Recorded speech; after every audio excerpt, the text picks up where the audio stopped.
বাংলাদেশ সেনাবাহিনী দেশের গুরুত্বপূর্ণ সামরিক স্থাপনাগুলোর নিরাপত্তা আরও জোরদার করতে উন্নত ড্রোন শনাক্তকরণ ও জ্যামিং প্রযুক্তি স্থাপনের উদ্যোগ নিয়েছে। সম্প্রতি নর্থ ইস্ট নিউজে প্রকাশিত এক প্রতিবেদনে এই তথ্য উঠে এসেছে, যেখানে বলা হয়েছে আধুনিক নিরাপত্তা চ্যালেঞ্জ মোকাবেলায় বাংলাদেশ এখন এন্টি ড্রোন সক্ষমতা বাড়ানোর দিকে বিশেষ গুরুত্ব দিচ্ছে।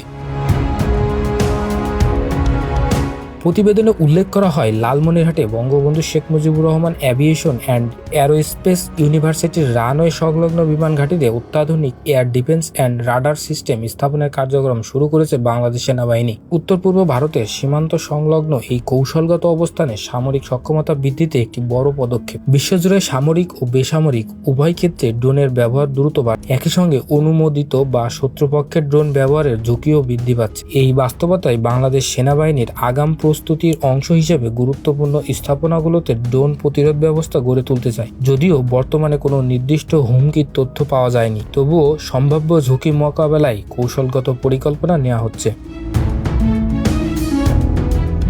এই উদ্যোগ বাস্তবায়নের অংশ হিসেবে সম্প্রতি 3 জন চীনা বিশেষজ্ঞকে আমন্ত্রণ জানানো হয়। তারা সেনাবাহিনীর কর্মকর্তাদের জন্য 2 দিনের একটি বিশেষ প্রশিক্ষণ কর্মসূচি পরিচালনা করেন। এতে ড্রোন শনাক্তকরণ, নজরদারি ও জ্যামিং প্রযুক্তি সম্পর্কে ব্যবহারিক জ্ঞান দেওয়া হয়। প্রশিক্ষণে অংশগ্রহণকারী কর্মকর্তারা আধুনিক অ্যান্টি ড্রোন সিস্টেমের কার্যকারিতা ও বাস্তব প্রয়োগ সম্পর্কে ধারণা লাভ করেন।